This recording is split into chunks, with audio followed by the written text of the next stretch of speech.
The conversation around vaccine, it's an ongoing thing. And I think just from what the EC in Bauchi said earlier on, even the current oral cholera vaccine does not confer a lifelong immunity. Within 1 year, 2 years, 3 years, you need to take booster doses. So even though it's helpful, but the cost of sustaining them, the current production capacity is not optimum to really depend on or invest in that much in that regard, especially for a disease that there are other options that we can really explore that are more cost effective. So the right organization to engage us further on this is our sister agency, the National Primary Healthcare Development Agency, who will be able to speak more in details because this is their call. But what we know is that the government is committed to this. There are different levels of technical stakeholders that have been set up, committee working behind the scene for different vaccine production efforts in the country. But what is important for Nigerians for prevention is to let us understand that prevention is not only a moral imperative, but an economic one. We need to understand that wellness is a journey. So it is not something that you end when the outbreak is over, then you go back until you have another outbreak. We have said it times without number. If people can't comfortably wash their hands frequently, can they prevent handshake? Can they be conscious of where they touch? Because you don't know who you are shaking, the surfaces the person has touched, or whether he has used toilet and he didn't wash his hands properly.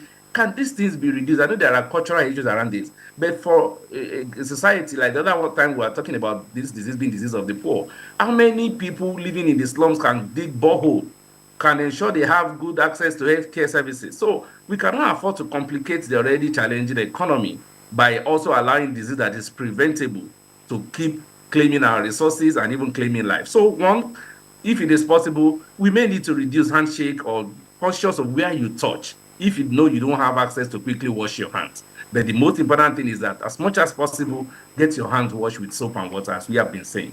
The need to sustain communication is important. Let it not end when this outbreak comes down. By the way, I like to sound a note of warning. We are not at the peak yet for this outbreak, according to the seasonal calendar for the outbreak and the predictions. The rainfall is not optimum yet. You can see what NIMET predicted. Most part of the north, maybe Dr. Iwanu can confirm how many times it has rained in Bauchi this year. Most parts of the north have not experienced their full rainfall. And so most times July, August is when this outbreak peaks. So it's not a time to relax, even if you are not reporting cases now, just like the commissioner said earlier on. Two, or let me say three now, there's what we call the school health program in all our schools. So the education is important. Our school children across all age groups, we need to revitalize our school health programs and make it functional.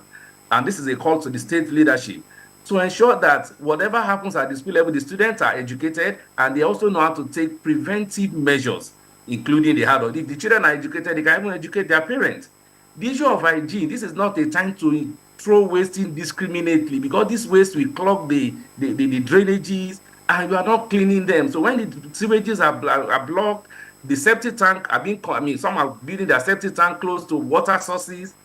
It will become easy when flood comes to wash this thing into water supply, and it becomes a major challenge. So we need to take responsibility. And these are the issues. Education from religious homes and media houses like NTA, you're doing a great job. But our appeal is that let it not end with an outbreak. In season and out of season, please. All right, thank you so much for that valid point. But because of time, I want to just quickly respond to this. Are hand sanitizers still encouraged at this point in time? Because all the doctors that have spoken this morning have talked about washing hands with soap and water. Hand sanitizers, would that do the magic with cholera outbreak? Absolutely. It's still the same principle, because the content in the hand sanitizer, especially if it's properly produced, it's able to to kill the germs in our hands.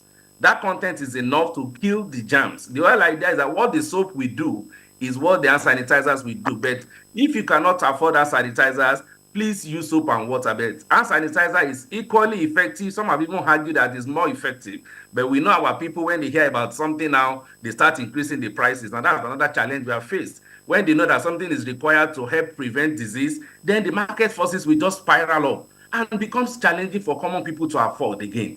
So if you can produce this thing, and even chlorine bleach solutions can also be diluted. You can ask the healthcare workers in your facilities in your area how you can use these things for purpose of washing and decontaminating surfaces, decontaminating homes. So straight answer, hand sanitizer is still very helpful. Everything that we are using during COVID, except the issue of mask, is still very useful for us, or the issue of physical distance. But the key intervention for infectious disease has been proven that more than 60% of infectious disease can be reduced just by proper hand washing with soap and water, or with hand sanitizer, as you have rightly said. So please, let's sustain the conversation. Let's